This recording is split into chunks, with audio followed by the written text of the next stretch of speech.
Code Talker, Chapter 18, on Bougainville, page 120. The next 2 days on Cape Torokina were spent setting up our base and strengthening our position, while small parties tried to follow the trails that led farther into the island.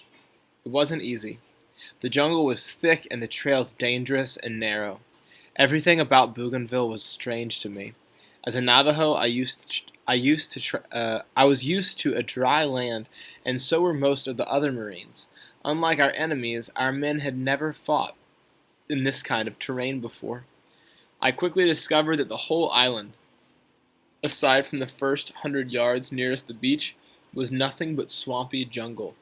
Whenever I dug another foxhole, cutting down through ferns and rotted vegetation, and tree roots and the mud, the bottom of it would be filled with water by the time I finished. Whatever wasn't jungle was steep and rugged hills. There was even a volcano on that island, and while I was there, it was erupting. I'd read about volcanoes in my geography book, and I was excited at the prospect of being so close to a real one. One of the patrols I was on took us so high up on one of those hills that I was even above the jungle. And there, only a mile or so away, was the volcano. Boy, that was something. It was all wreathed in smoke from the hot lava inside it. Page 121. But the volcano was not the only hot thing on that island. Everything was boiling. Bougainville was even steamier than it had been on Guadalcanal. You felt like you were inside a stew pot with the lid on. And although it hardly seemed possible, the insects were fiercer here too. "Are the mosquitoes like this where you come from?" I asked Georgia Boy one night as we bedded down trying to arrange our netting to keep out those buzzing bloodsuckers that always seem to find the ways to get to our skin. "Well," he drawled, "there's not so many, but there is some big uns back home. But if we's tied down the horses and cows at night, them mosquitoes don't usually carry them off." Speaking of horses, and making me remember the atabrine pills we had to take to keep from getting malaria.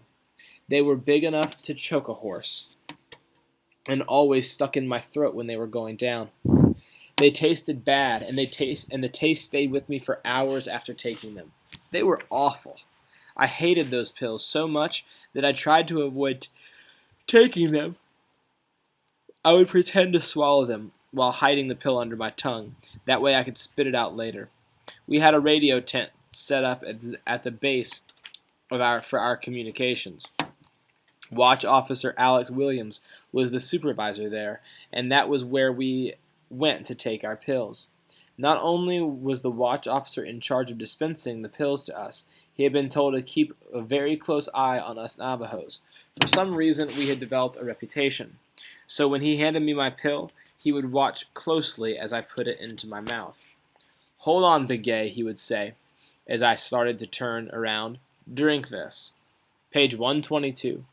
Then he'd hand me a glass of water, stand there in front of me, and watch while I drank the whole thing to make sure the pill actually went down. Soon, however, I figured out a new way to avoid taking those awful pills. You know the moccasin game, grandchildren? Where we have two teams and one hides the stone either in one of their hands or in the moccasin while the other one tries to guess where it is. That's where it is. It is that same game that the ancient animals of the night played long ago against the ancient creatures of the day. If the night creatures won, then there would be darkness all the time on earth. That was what such creatures of the night as owl and bat and bear wanted. The day creatures wanted night to last only half of the time. Fortunately for us all, Coyote helped the day animals by hiding the stone in his paws so that they won that game. Just like Coyote, I started palming my malaria pill before putting it in my mouth. It was so much fun trying to trick our watch officer that long before all the other Navajos were doing what I did and not taking their atabrine. Every code talker would probably have ended up with malaria if Watch Officer Williams had not found out somehow about what we were doing. One day he discovered one of the pills behind the radio tent where we'd been tossing them. Not one of the pills, the pile of pills. The next day he changed his routine. "Begay," he barked, "hand at your side and open wide." Then he put the atabrine right into my mouth, sticking it as far down my throat as he could reach. I had to stand there until he saw me swallow. Then I had to open my mouth, stick out my tongue. Officer Williams nodded, a grim smile on his face as he moved on to his next Navajo victim. Page 123. So our game with Officer Williams and the atabrine ended with him winning the final round, I suppose. I suppose, despite how terrible those pills tasted, that I should have been thankful. All the time I was on Bougainville, even though those hungry mosquitoes took half of my blood, I never got malaria. Malaria is a sickness you get when mosquitoes bite you, in case you don't know. One very sad thing for all of us code talkers happened on Cape Turriquina. Because the Japanese knew the jungle and we did not, we'd all been ordered to keep close watch as soon as it got dark. That was the time when it was most dangerous. The Japanese liked to attack under the cover of night. Sometimes it would be in force in a banzai attack. Banzai is a word that the Japanese said when they were saluting their emperor, who was sort of like a god to them. It means 10,000 years. That was how long they thought their new empire of the sun would last. In a banzai attack, every Japanese soldier would leave his post and come running at you with a gun or a sword or even just his bare hands. They were also called suicide attacks because that was what it turned out to be for those Japanese soldiers. Thousands and thousands of them died that way during the war, but they also killed and wounded a lot of our men while they were doing it. Top of page 124. A banzai attack might come at any time, even in the middle of the night. They would come screaming, "Banzai!" at the top of their lungs. They would not stop until you were dead or they were dead. Other times, our enemies would just crawl into a foxhole with a knife, cut someone's throat, and crawl out again. You would wake up to find the man next to you had been killed that way. The Japanese moved so quietly and stealthily that our code names for them was Nastusi, that means mouse. Because of the chance of enemy infiltrators, we were under orders to never, under any circumstances, leave our wet, uncomfortable foxholes after dark, even if we had to use the latrine. "That's what your helmets are for," one of our non-coms, Sergeant Wilkie, said, and he wasn't joking. The enemy could be anywhere at night. That was especially the case during those first few days when we had been set up our base at Cape Turriquina. Anyone seen out of a foxhole would be assumed to be an enemy and could be fired upon. Just after dawn on the morning of the fourth day on Cape Turriquina, I was at the command tent when one of our Marine medics rushed in. He was so excited he could barely talk. "I shot an enemy soldier last night," the medic said, "right over there. We went to look, and that was when we found Harry Tosi's body." Harry was one of the code talkers in our group on Bougainville, one of the original 29. Page 125. No one knows why he did it, but he left his foxhole after dark and was mistaken by that medic for the enemy. It was a terrible thing. I don't know if that man who shot him ever forgave himself. His job was to save lives, but he ended up shooting one of his fellow Marines. Other code talkers died in battle before the end of the war, but Harry Tosi was the only one killed by friendly fire. Gradually, we extended our beachhead on Bougainville, pushing farther into that wet island. I remember how hard it was to walk. Mud. So much mud. Up to my ankles, up to my knees, even up to my hips. It seemed as if the island were trying to swallow me up. My shoes and socks rotted and fell apart from always being soaked with mud. Though I had yet to see a live enemy soldier, the Japanese were still there and a constant danger. The first time I saw the body of an enemy soldier was November 7, I was following a trail through the jungle with our squad. The dead man was sitting on by the side of the trail, leaning against a coconut tree with his eyes closed, as if he was sleeping.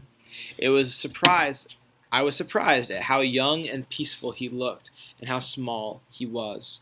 I realized with a shock that his face was a lot more like that of one of my cousins back home. As I stared at him, there was suddenly a loud bang. From right next to me, one of the buttons on the Japanese soldier's uniform shattered. Sergeant Wilkie had fired an M1 round into the dead man's chest. "Kill every enemy twice," Wilkie said. "Better than getting shot by a soldier pretending to be dead." We continued on down the trail. 10 minutes later, we heard another gunshot from behind us. Someone in our second squad was killing that same enemy soldier a third time. On November 10, we had a big birthday celebration. Page 126. It wasn't for a person, but for the Marine Corps itself.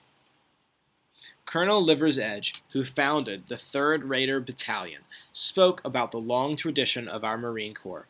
"Men," he said, "it is exactly 138 years since the Marines fought in Tripoli and first raised an American flag over foreign soil." Then he cut the birthday cake with his Marine Corps sword. That cake was 4 feet tall. I was sorry that I didn't get to taste the birthday cake. I was so far back in the crowd that it was all gone by the time I got close enough. Maybe I should have said that it was my birthday too. After 10 months of training and to combat as a Marine, I was now 17 years old. According to the records kept by the Indian agent, but I told no one about it. But I didn't tell Georgia Boy or any of my white Signal Corps friends, which now included Smitty, the Marine from Boston I'd met during training camp, who'd just been attached to our unit. I sure didn't mention it to the other code talkers. Back then, celebrating your birthday was still not a common thing for us Navajos. After all, November 10 was only the day listed as my birthday. Since my mother remembered my birth as being sometime early on in Nishtosh, the month of big wind, as Rehoboth School, they just chosen the date of November 10 at random and made it my birthday. In honor of the Marines, page 127, in honor of the birthday of the Marines, the 2nd and 3rd Raider Battalions, who had been in the heaviest fighting, were moved off the front line and allowed to rest for 2 weeks. However, we code talkers were not given a break. As long as vital secret messages needed to be sent and received, teams of Navajos had to stay by their radios. More LSTs were coming down the slot between the islands to Bougainville, bringing troops, ammo, and fuel. There were always fears that the Japanese would mount more air raids, so all news of shipping in the slot had to be sent in code. Also, as always, there were urgent messages to be sent in our code when we were out in the field with the enemies close by. We're on page 127. On the very next day, November 11, one of those messages had to be sent. The 9th Regiment was on the Numa Numa Trail, half a mile inland, setting up a new command post. Bill Toledo and I were with them. As we moved down the trail, we saw signs that the Japanese had just retreated. By the side of the trail, there were weapons, clothing, packs, and other personal items that appeared to have been abandoned in haste. Just about every Marine could be seen picking up equipment and personal items left behind by the enemy as they pulled back. One of the favorite things that we salvaged were the supply packages.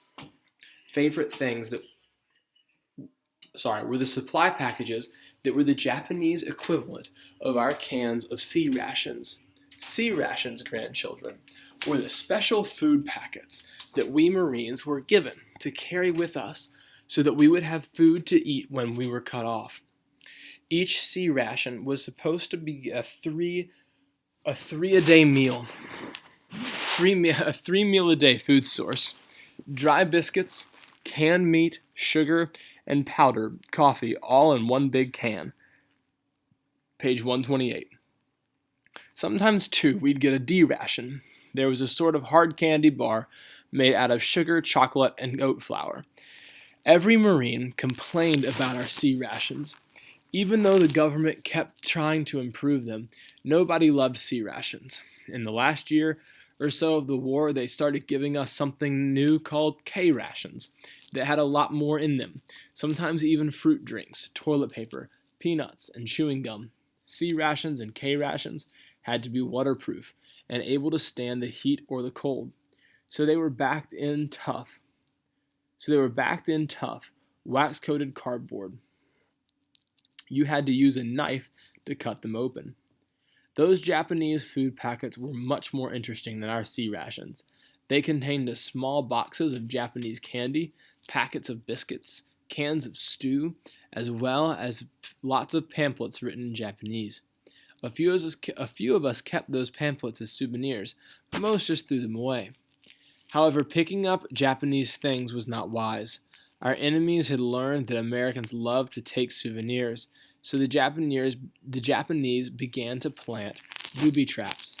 When one of us tried to pick up a pack or a knife or a supply packet or a pen, he might set off an explosion. I had just finished stowing a Japanese food packet in my bag when I heard the sharp sound of an explosion from farther up the trail.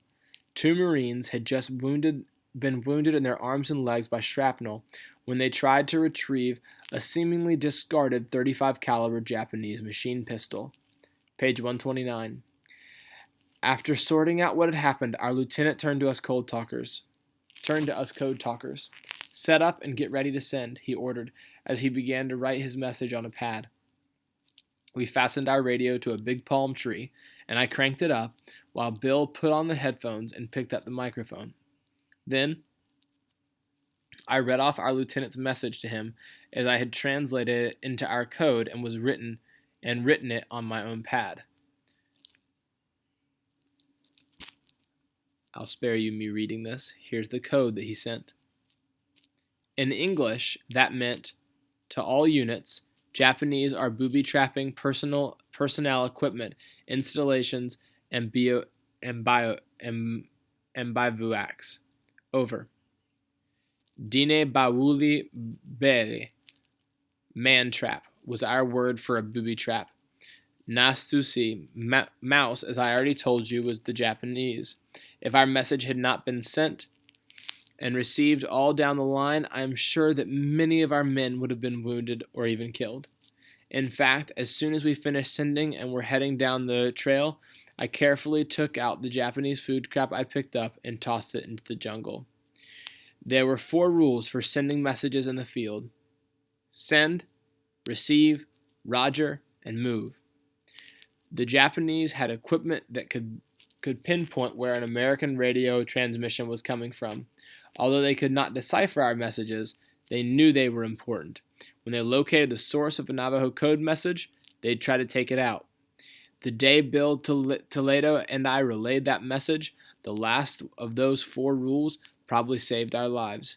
No sooner had we shut off the radio, untied it from the tree, and moved, than a Japanese mortar round landed behind us, right where we'd been sending and receiving. Those 2 months on Bougainville were so hard and strange. It wasn't just the Japanese attacks. The earth itself seemed displeased at the warfare being waged upon it. The deep mud that sucked at our feet and the swarms of insects, the eruptions of the volcano were like messages of the island's unhappiness. On December 6th, the whole place began to quiver underfoot like a giant animal trying to shake fleas from its back. I was on a little hill in the jungle with several other Marines looking down on the valley below, which was still in Japanese hands. Until the quake, we'd seen no signs of the enemy. That changed as the ground shook and rolled, and the tall palm trees in the valley began to whip back and forth. "Look at that," Smitty said, pointing down into the valley. Japanese snipers who'd been tied in high up among the palm fronds were falling out of the tops of those trees like coconuts. It probably seemed to them, as it did to me, like the end of the world. However, that earthquake ended after only a few moments. Some of the men who had lived in California were used to earthquakes, and they laughed at us. But even the California boys did not climb back into their foxholes that night for fear the earth might move again and bury them alive. Page 131. The construction battalions, the CBs, were working hard. In no time at all, they'd put up piers, a mess hall, warehouses, and a hospital where there'd be nothing but jungle a few days before. It was amazing what those CBs could do in such a short time. I really appreciated them, for they made all of our lives a lot easier. Some of the men in the 2nd Raider Regiment of our 3rd Marine Division even made a tall wooden sign out of spare planks salvaged from packing crates. They put it where you could see it from the water. It read, "So when we reach the Isle of Japan with our caps at jaunty tilt, we'll enter the city of Tokyo on the roads of CBs built." The CBs also built a base for PT boats on Parramatta Island. PTs were fast little patrol boats that were heavily armed. The men who commanded them were the bravest and most reckless boatmen in the Navy. They had no armor at all, but relied on their speed and maneuverability in battle. One morning late in November, 2 PTs came in escorting a landing craft that had just rescued some Marines who'd been trapped on a riverbank. Page 132. Another of my white buddies attached to our Signal Corps unit was there with me, Smitty, that same blonde Marine from Boston I'd first met at Camp Elliott. I was seeing a lot of Smitty on Bougainville ever since our 3rd day on Cape Turriquina. Either he or Georgia Boy had been by my side most of the time. Years later, I found out that Smitty had a double assignment. His job was not just to serve as our Signal Corps unit, but also to watch over me and protect me, not from the Japanese, but from other Marines, who might mistake me for an enemy in disguise because of my brown skin and the sort of Asian look that a lot of us Navajos have. "See that fellow there," Smitty said, cocking his thumb at a red-headed lieutenant behind the wheel of one of the PT boats. "His father is Joe Kennedy.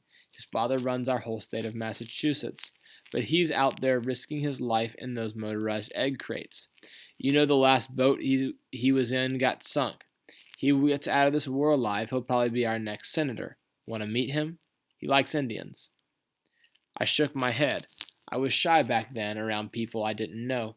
So Smitty and I just stood there and watched from a distance as that young brown-haired lieutenant climbed out of his boat and went up on the pier to the mess hall without noticing us. You know, grandchildren, Smitty was right. Just 2 years later, that brown-haired young man was elected to Congress and eventually became President of the United States. So I suppose you could say that John F. Kennedy was the most famous man I almost met. I never visited the White House while JFK was president, for our story was still top secret in those years. Page 133. I was not invited to Washington to meet the president until many years later. Things kept moving ahead. The CBs finished the small airfield at Cape Turriquina and were almost done with the bigger one at Piva. That would handle bombers. On December 26, the orders were given for the Marines to pack up. We'd established the American presence on the island, and we pushed the Japanese back. From here on, Army units would take over. The doggies wouldn't have it easy, but the hardest part had been done. Airstrikes from Bougainville would soon be hitting the main Japanese base at Rabaul so hard that it would be wiped out. We finally had time to relax. For the first time in weeks, we could bathe, get fresh clothing, and sleep without fear of attack. Best of all, mail call brought me a letter from my parents. Their letter read, "Dear son, all is good with us. We are glad for the pay money you send us. We are all eating well and are in health.